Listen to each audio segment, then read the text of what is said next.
همه به آرزوهاشون امسال میرسن. سه تا چهره است که میگن کار دسته.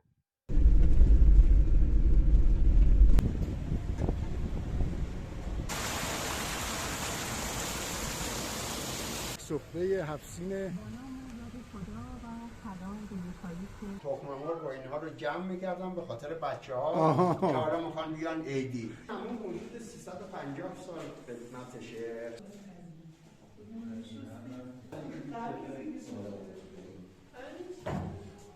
دیلابه یا گنجه خدمت 200 سال. این گنجه است.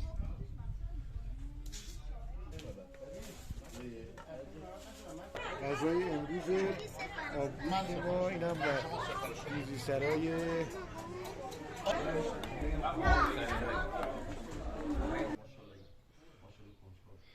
خودش هم میره میذاره سر جاش ولی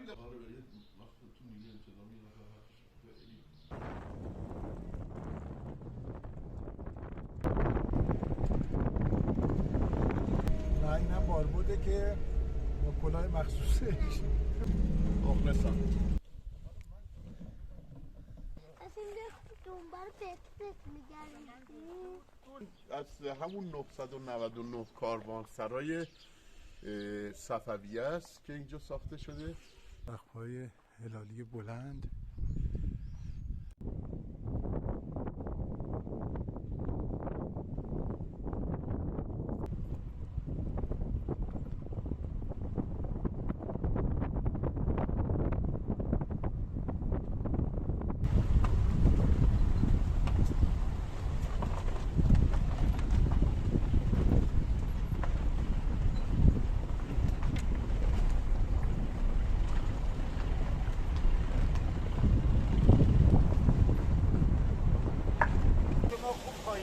سال نوتون مبارک باشه.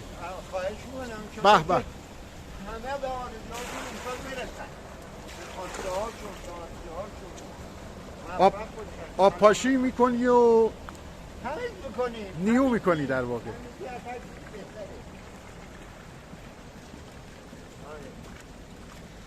آقا سعید نجفی که مخلصم. دوستان معرفه حضور هستیم. اومدیم در فصل بهار در انجدان.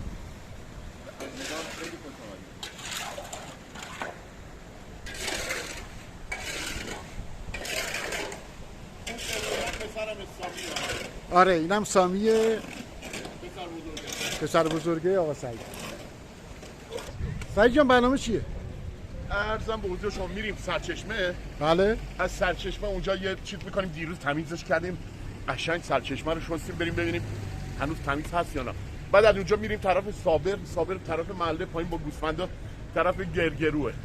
میریم پلو گوسفندا. آره میریم پلو گوسفندا. اینم تقریبا صبح روستاست که روز تعطیلیه در واقع داره کم کم اینجا شلوغ میشه. آره دیگه امروز جمعه هم هست.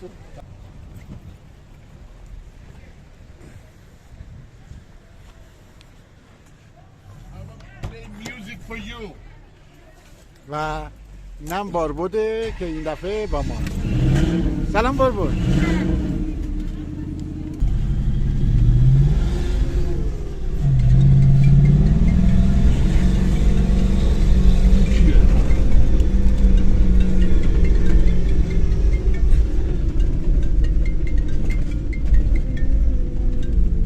الو سلام حمید چطوری؟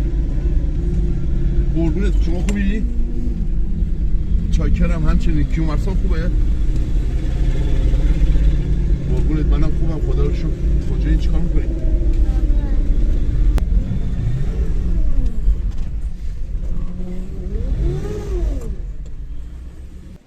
یعنی کپش پره. سلام بچه‌ها سلام. خودم نیستم اینجا اینا رو ما دیروز تمیز کردیم. باز میادیم همینجا میخورم میریزم.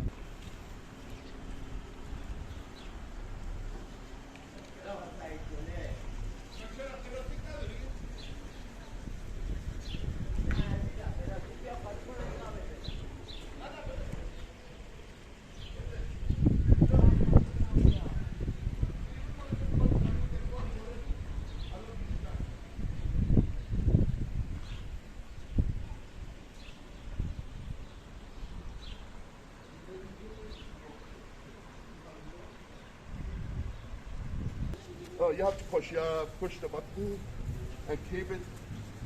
Oh, you.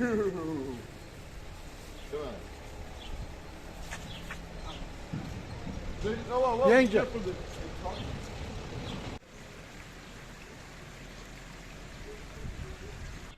این چه کاری انجام میدی آقا سعید؟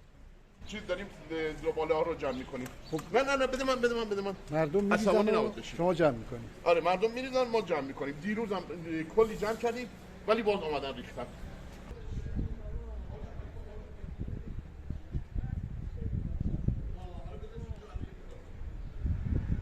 روز جمعه 3 فروردینه. 3 نوروز و اینم دوستای انجدن از بالا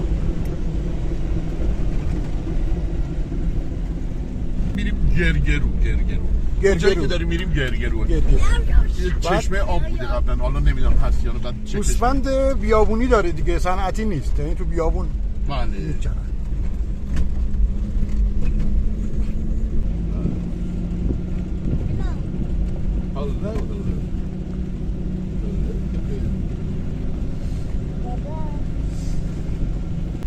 هلو خسته نباشی.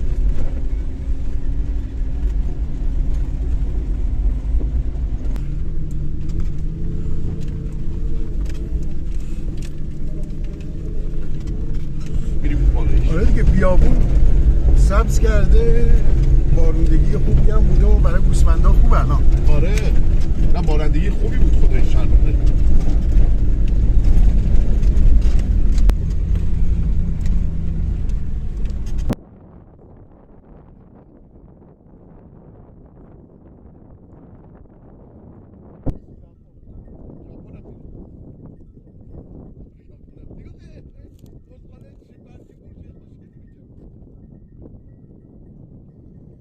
بیبرشون پایین؟ دیگه زوره میخوام بریم.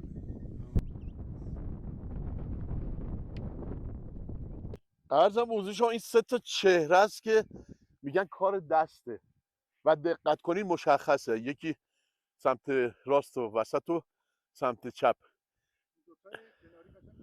کاملا مشخصه. اون وسطی هم از روبرو با بیشتر مشخصه. اینجا کوه 3 تاقچه که خیلی میان صخره نوردی میکنن و حتی از کشورهای خارج هم میان اینجا صخره نوردی میکنن. خیلی صخره خیلی خوبیه، دیواره خیلی خوبیه که میان اینجا صخره نوردی میکنن. ما خیلی دیدم، دیدید میبینید ماشینا هم اونجا پارک میکنن و پیاده میرن بالا. بله اینجا رو بهش میگن کوه 3 تاقچه.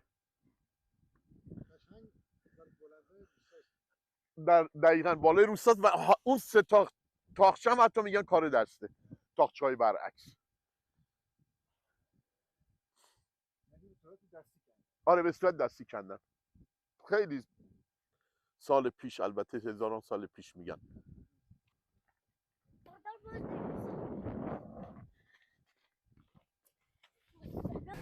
خب با سالی میریم سمت روستا.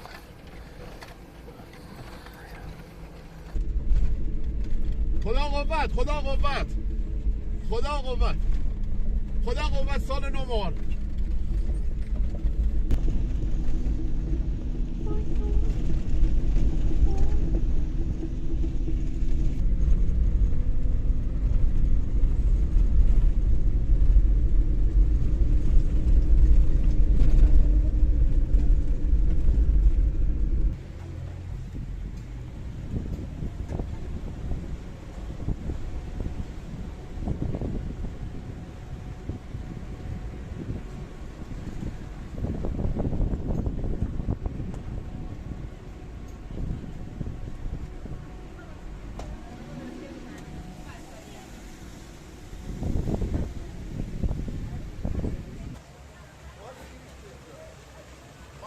آقای خاطر و عباس شم درسته؟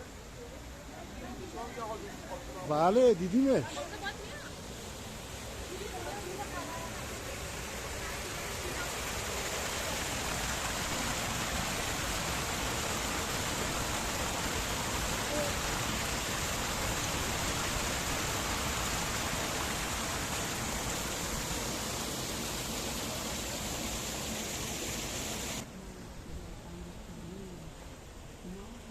خب اینم تقریبا یک سفره 7 سینه.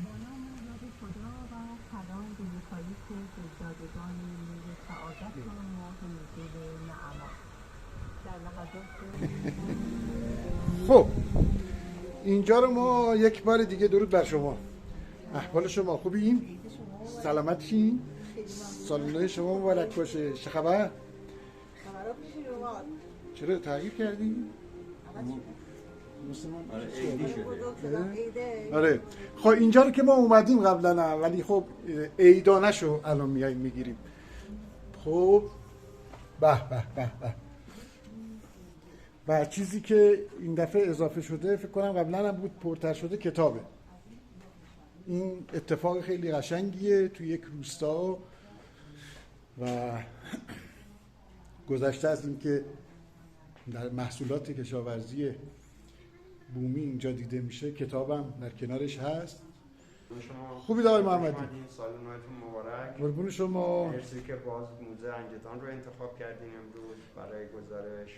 سلامت باشین. ما در خدمتتون. امروز چندم نوروز میشه؟ امروز سوم نوروز سال 1300 نه ببخشید 1400.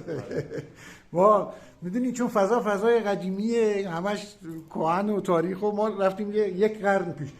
توی انجدان چه اتفاقای خاصی میافتاد که الان نیست؟ مثلا تو نوروز من فکر کنم خب این سنت‌ها کم کم کمرنگ شده. خدمتتون عرض شود اینی که حداقل 3-4 روز اول رو همه بزرگای خانواده ها توی خونه هاشون میموندن و بچه ها براشون یه دوره بسیار جالبی بود که کافی بود که یک فامیلی بسیار دوری داشته باشن و به خاطر همون بسیار دور بودن لذت می‌بردن که حتما برن عیدی رفتنشون خیلی جالب بود که حالا اون خانواده معمولا از 20 روز قبل تخم مرغ و اینها رو جمع می‌کردن به خاطر بچه‌ها که حالا می‌خوان بیان عیدی. این بس تخم مرغ بس اینجا بوده. دقیقاً. خب آخه یکی از نقدینگی‌های روستا بوده. یعنی همون اون تخم مرغ رو می‌بردن در مغازه، جاش میتونستن محصول حالا هر خوراکی که دوست داشتن بچه‌ها بگیرن. این خیلی مهم بود. برای خانواده هم جالب بود دیگه. خانواده یه دونه تخم مرغ میداد عوض مثلا پول و سکه و این برنامه‌ها و بچه‌ها با همون یه دونه تخم مرغ بشکم می‌زدن. خب این مسائل موجب میشد که بچه‌ها حتما این عیدیایی رو که میرفتن عیدی‌ها براشون خیلی جذاب داشت. بسیار. و اینجا جایی بوده که روزای نوروز میومدن یه حمومی میکردن و اینجا دیگه میتونم بگم 2-3 روز قبل عید رو به شدت شلوغ بود این همون. به شدت شلوغ بود. حالا بچه‌ها هم که معمولاً چون 7-8-10 روز یه بار می اومدن همون دیگه برای اون 2-3 روز به همون مونده وقتی می آوردنشون همون بعد کاراشون شرط و پیمون میکردن که دیگه خودشون رو کثیف نکنن تا حالا بخوان برن برای خدمتتون عرض شود که عیدی‌هاشون اینها مثلا تمیز باشن. ما یه بار دیگه معرفی کردیم از زبون خودتون بشنویم. اینجا قدمتش اصلا معرفی کنید این همون قدمتش چقدره؟ این همون حدود 350 سال قدمتشه. 350 سال.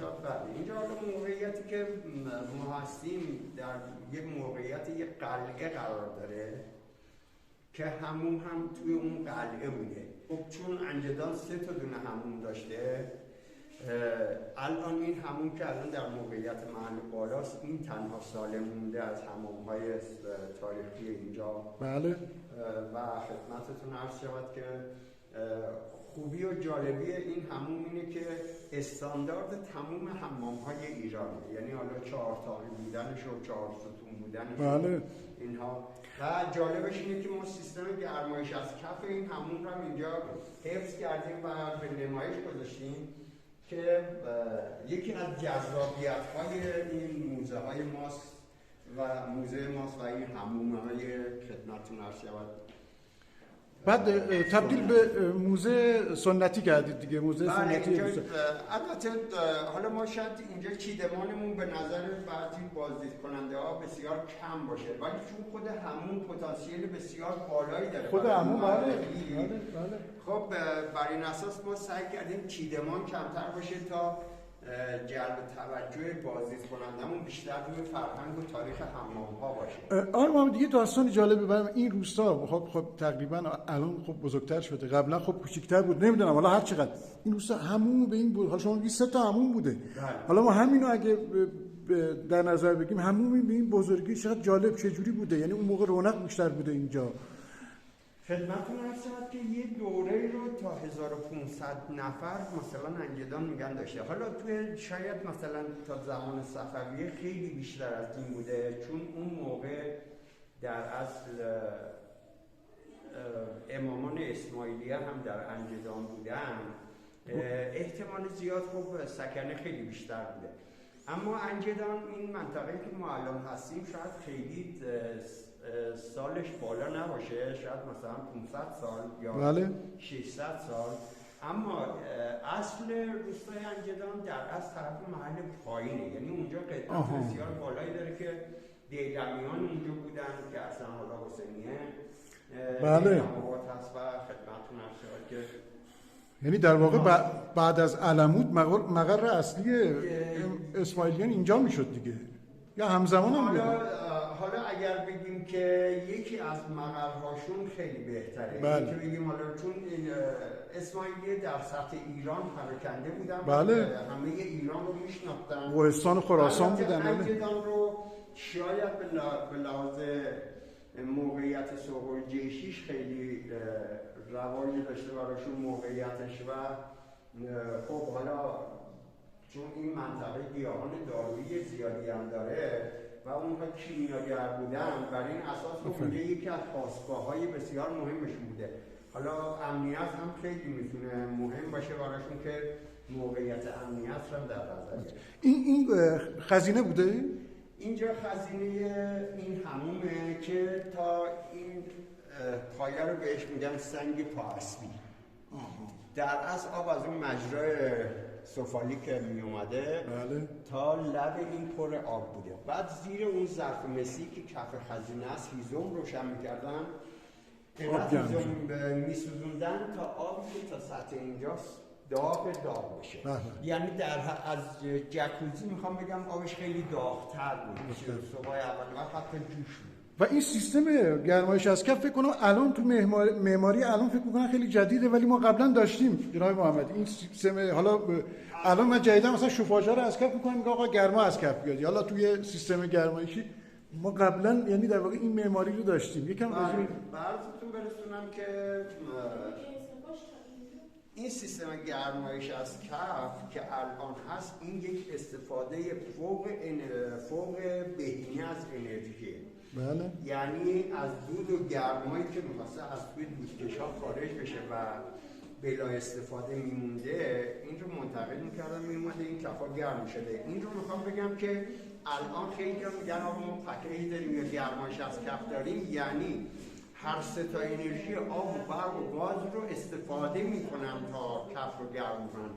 اما اینجا با دود و گرمایی که میخواسته هدر بره این کفا رو گرم میکردن و این خیلی میتونه جذابیت داشته باشه برای اون لوله سفالیه که از اون دیوار میاد همون قدیمیه دیگه، درسته؟ بله اون تنبوشه‌های همون 350 سال قبل و خدمتتون عرض شود که این لوله های آبرسانی به این حوزه جالب برای اینه که استاندارد لوله های همه ایرانه، یعنی در تخت جمشید هم ما همین لوله ها رو به همین قطر هم میتونیم بله با همین سایز قطرشون و سایزشون باز دوباره یه سایز استاندارد. الان البته برای فاضلاب مثلا نمره 10 رو حساب میکنن، اما اون موقع ها صرفا به خاطر اینکه یه دست بتونه تا مفصل اون داخل بشه اینها رو به این اندازه گرفته بودن که در اصل مفصل دست آدم بتونه جا بزنه. آره دست بتونه توش بره که بتونه اون رو بیلندود بکنه یا حالا آبندی بکنه در اصل. بسیار عالی. چه جالب اینجا هم برخی از سنت‌های روستا رو می‌بینیم. خب چون ما اینجا حالا در اصل موزه است سعی کردیم یه اتاق در اصل خدمتتون روستایی رو اینجا بله متوجه شدم باشیم، به نمایش گذاشته باشیم که حالا شامل کرسی ها و این صندوق هامون که خیلی جالبه. اینها رو اسمش رو خیلی ها نمیدونن، اینها رو الان به اسم یخدون میشناسن، اما در اصل اسمشون رختدونه. رختدون؟ آره رختدون بوده در قدیم، یعنی تبدیل شده به یخدون ها؟ بله. حالا چرا تبدیل شدنش به خاطر 50-60 سال قبله.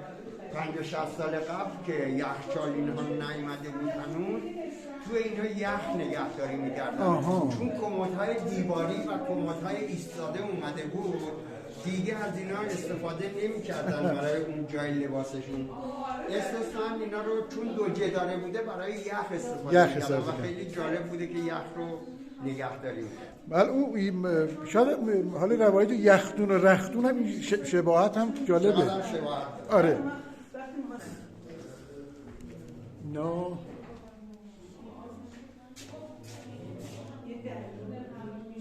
نمونه ای از اسناد ازدواجه، نوشته فیما بین خاتون جان خانوم و محمد حسن با مهریه مفصل ارتباط در تاریخ 1316. این سند ازدواج سال 1316.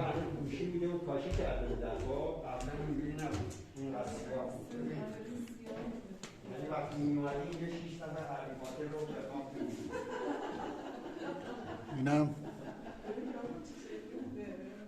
بزرگان انجدانی.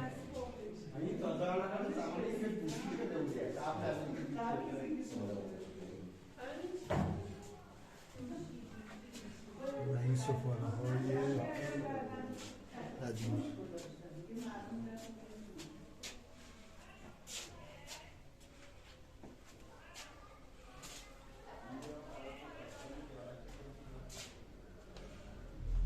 اینجا یک نمونه است. اتاق روستایی رو می‌بینیم که به صورت موزه در اومده.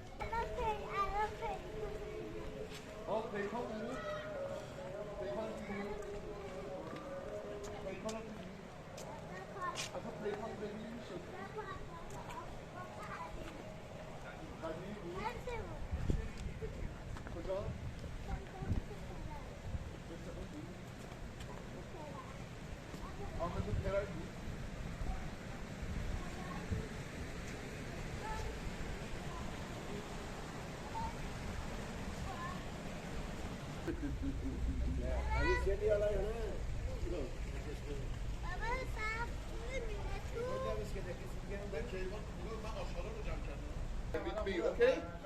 You stay here with me? With Uncle Saeed? You stay here? Good, very good. I'm very happy to have you here.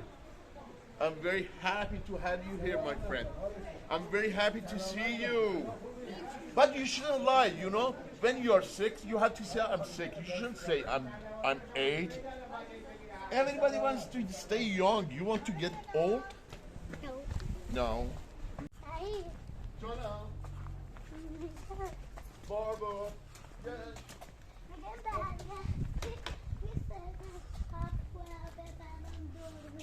نه نمیشه. خب مال مردمه.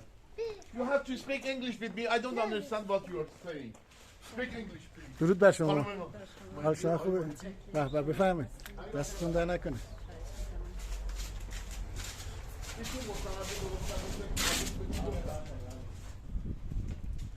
درود بر شما. حال شما خوبه؟ مایک دارم اینجا. خزانی داره.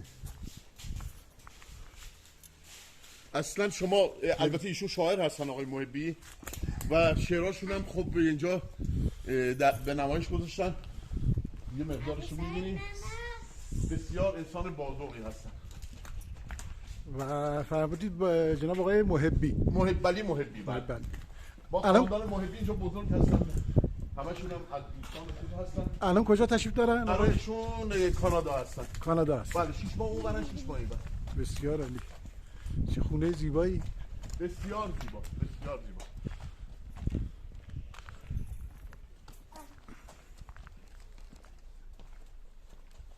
ببینید اینجا شعراشون که گفتم مثلا روی این درخت آویزون کردن یه نمونه از شعراشون. حالا آب از اینجا رد نمیشه، از این طرف میره. اگه آب هم که باشه اینجا باید زیراتر میشه.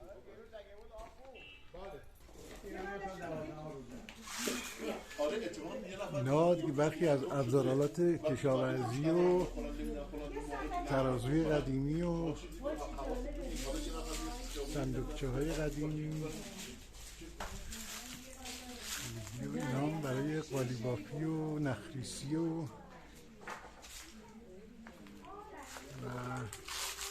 اینجا هم تنوری بوده.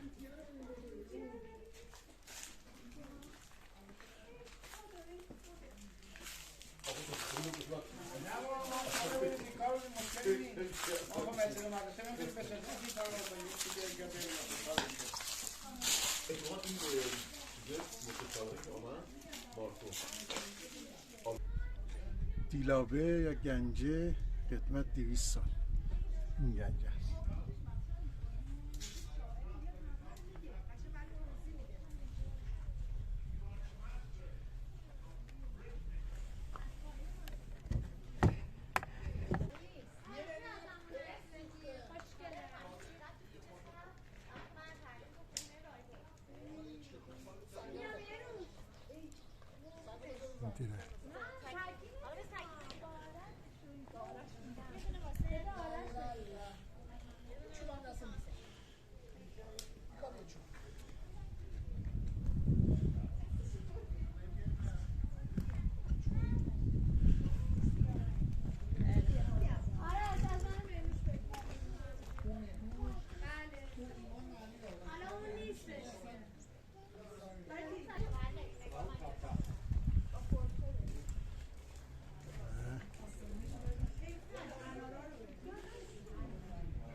من از روش آهنگ بسازم.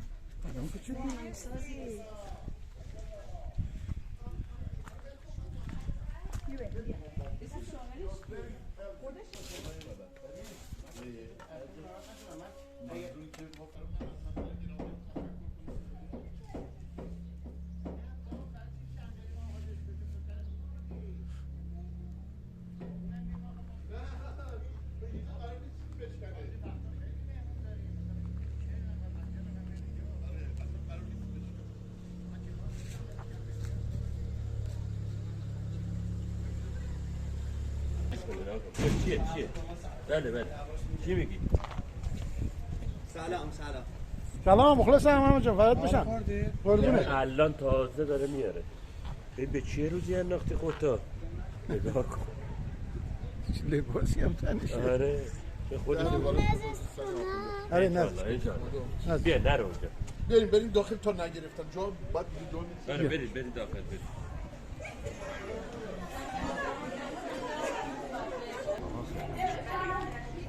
بسیار عالی. دست شما دارم.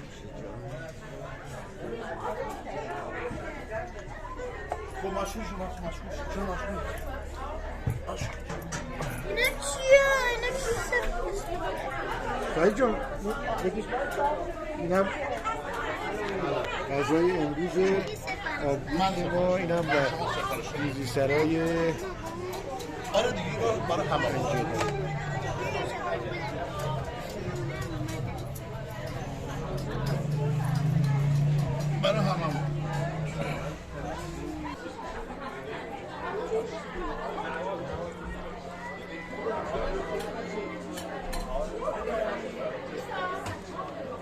بسیار عالی.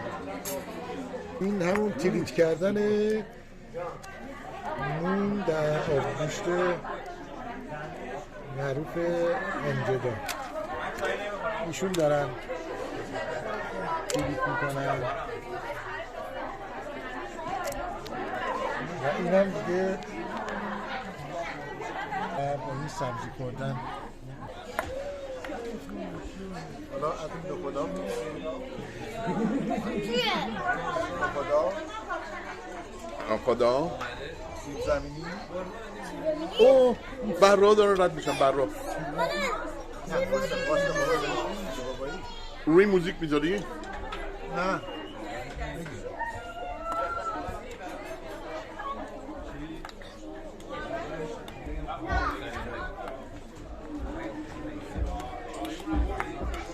این الان آماده برای چی؟ اوکی میشم بوین اپت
قربونت بابا چطوره؟ مادر بیا اینو بزن درود بر شما اینو بهش میگفتن تا جای گندم بود ها تا یالا سال شما مبارک باشه اینو گندم میریختن از زیرم گندم برمی داشتن میکردن نم شکوفه‌های بهاریه نوروز 1403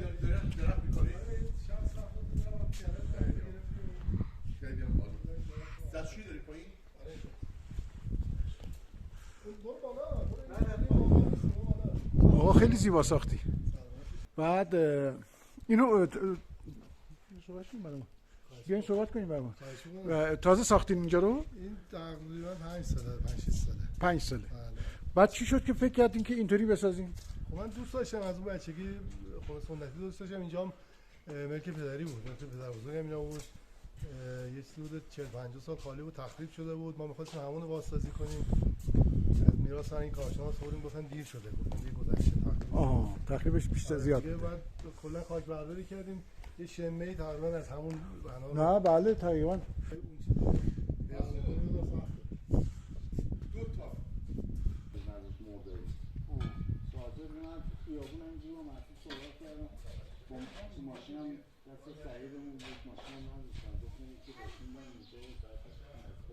تلفنم که خاموش میشه آدم کلافه میشه نه اون یکی همراه بود اون صحبت کردم همراه بود اون یکی آیفونه که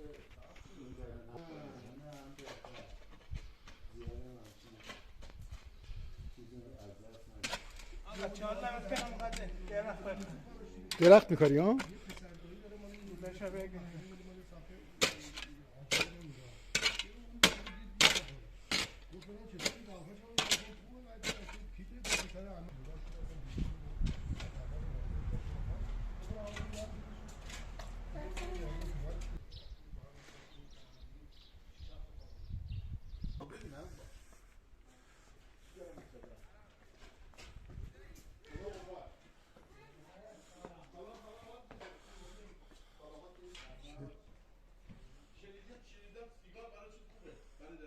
نه اتفاقا خیلی ضرر داره حالا یه دونه میدادیم اشکال نداره ولی کلا پنبه سیگار میگن تا 1 متر تا یک متر مربع میگن آسیب میزنه.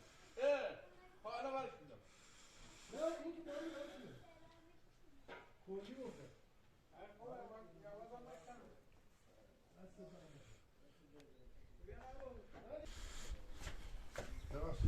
خواهش کنم. به به به به، بسیار زیبا، بسیار زیبا. بعد این عکس پدر هستن؟ بله. جالب این سقف چوبیام حفظ کردن و اینا خودش به آدم انرژی میده. بله. ولی همین دقیقا همین بود. ولی کوچه باغا بودن باز زیباتر بود. این شیشه رنگی ها یکی از در واقع مشخصه های اینجا خانه بیشتر سنتیش کردیم کاگل و آره ایرانی. همین کرسی ایرانیه که زمستونا کرسی میذاشتن و یک لحاف قدیمی زخمی و دورش میشستن.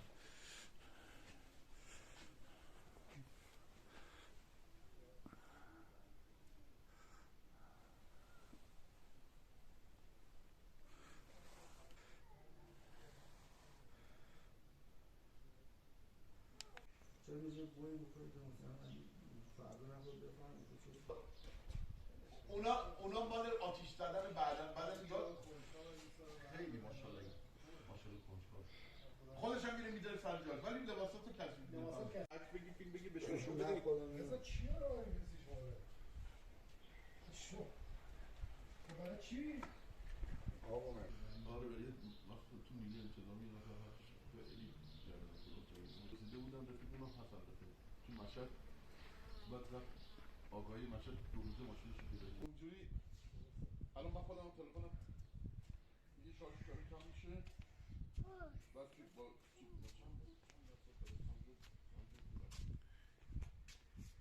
بابا خب گل بکنم.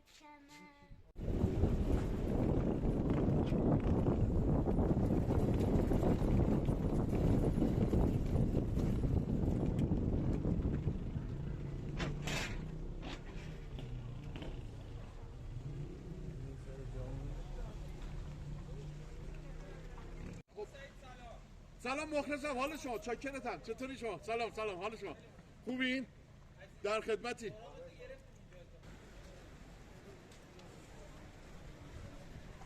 خب این هم از یک روز نوروزی و تعطیل روستای انجدان. به واسطه توریستی بودنش روستا پر از مسافر و گردشگر میشه و چهره توریستی میگیره به خودش.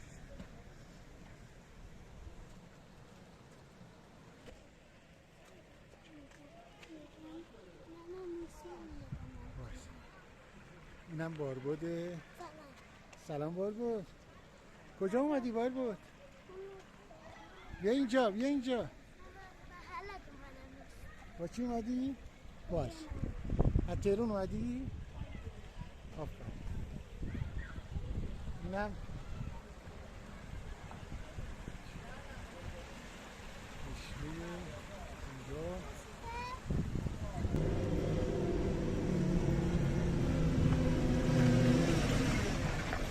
برو. مسیری که میریم مسیر خوبیه. مسیر بیابونیه.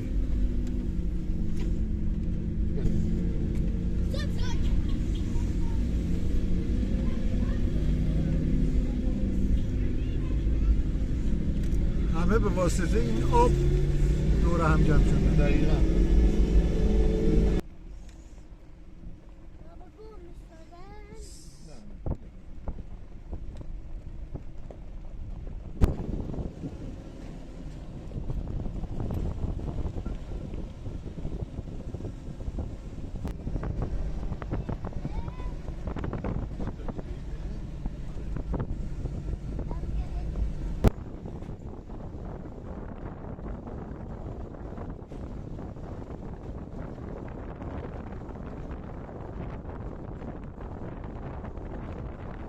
حالا اومدیم کجا آقا سعید؟ داریم میریم همبستون. همبستون.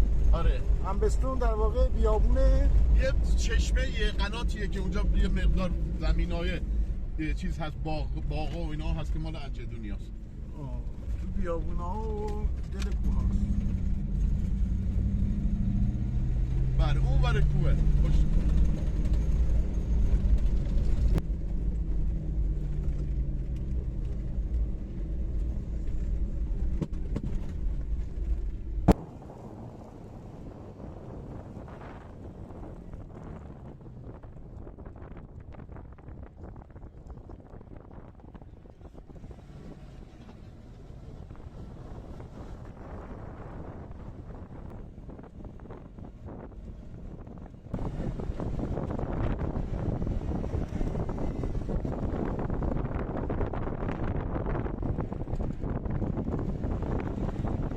رسیدیم الان به همبستون. همبستون، یک جای با صفا در بیابونای انجدان.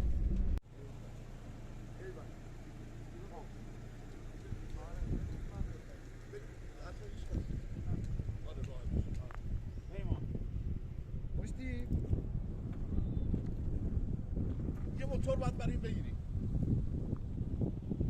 برای بارباد یه موتور باید بگیریم. خب اینجا گفتی کجاست؟ اینجا همبستون. همبستون. همبستون هم بهش میگن. همبستون. یعنی این باغا همه مال کسیه. اینجا پسر عمه پدر من خیلی باغ داره اینجا. اینجا این آب هم هست. آب قناته. آب قنات. خیلی هم بیشتر شده نسبت به قبل که من اومدم. آره اینجا بیا بابا علی بر بعد بریم. ولی وایسی من جلو برم.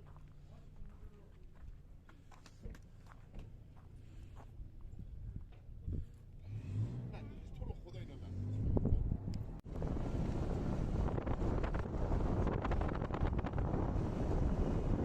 خب ما کماکان داریم میریم توی بیابونای انجدان و اینم باربوده که با کلاه مخصوصش که رفته رو چشه بابا. یه موتور باید براش بگیری نمیشه. موتور سواری میکنی؟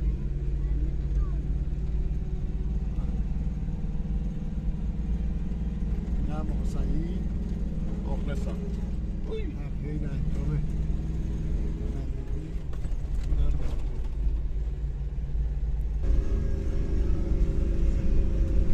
خب الان میریم کجا؟ میریم روستای کاروانسرا. روستای کاروانسرا. بله کاروانسرا یه ارزم حضور شما یک کاروانسرای صفوی داره که خیلی زیباست، خیلی قشنگه، در این حال هنوز خوب نگهداری شده، یعنی نسبت به جای دیگه زیاد تخریب توش نشده.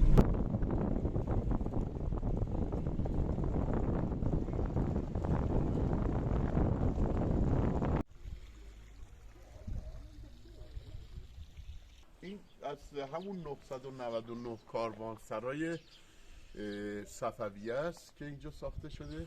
اینجا تو مسیر حکمتانه تا ری بوده. بسیار عالی. اینجا رو ساختن که بریم ببینیم اینجا رو، چه خونه های قدیمی خوبی، کوچه های. البته اینجا حالا توضیحاتی نوشته. کاروانسرای شاه عباسی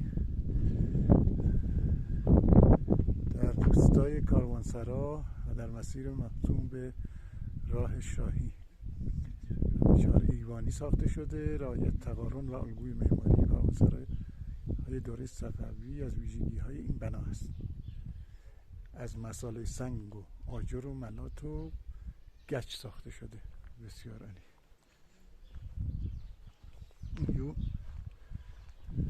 اینم کاروانسرای بزرگی باید باشه. اینا نقشه هاشون همه شبیه همن. اون 999 تایی که گفتیم تقریبا نقشه هاشون دقیقاً همه شکل همه. با توجه به جاهایی که نیاز بوده بزرگتر باشه تو مسیرها، آره بعد جا بزرگتر بعد اینو کوچیک‌تر. دقیقا نقشه هاشون یکیه. سقف‌های هلالی بلند بسیار زیبا و این درخت مهرسا.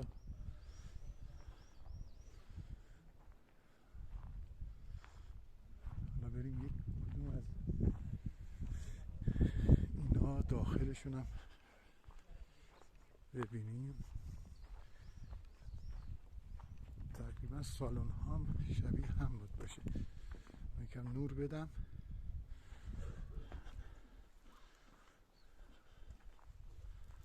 بله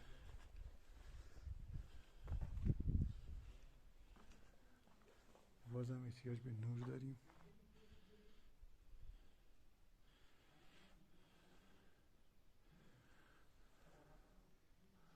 این سقف‌های 4 تاقی اینا در واقع دیواراش از همون موقع مونده.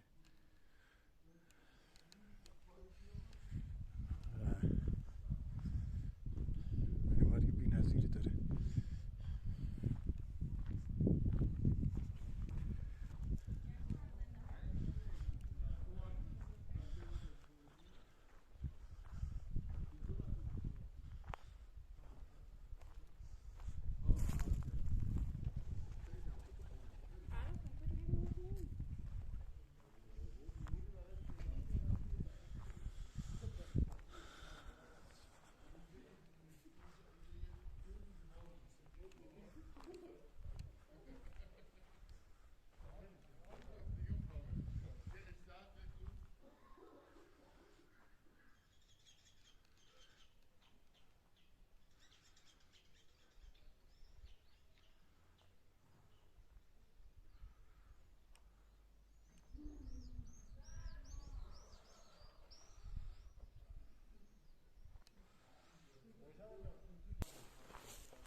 البته مسیری که برای ماشین رو مشخص شده ما گذر میکنیم، یعنی دوستانی که هم برای آفروید میان اینجا لطفا رعایت کنن از توی مسیرهایی که مشخص شده دقیقاً تردد کنن. تخریب میشه برای گوسفندا و برای طبیعت بله. ضرر داره که خارج از جاده بزنه.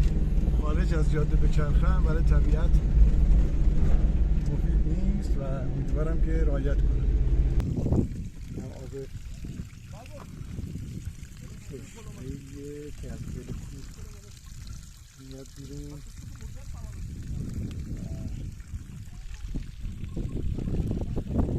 برکه رو درست کردیم.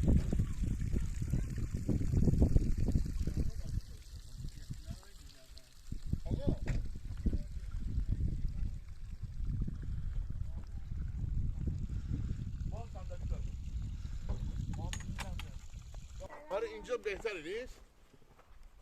اصلا اینجا دنبال خوب. پیکنیک اصلا دنبال پیکنیک میگردیم. پیکنیک نه پیکنیک. Picnic. Picnic. We are here to picnic.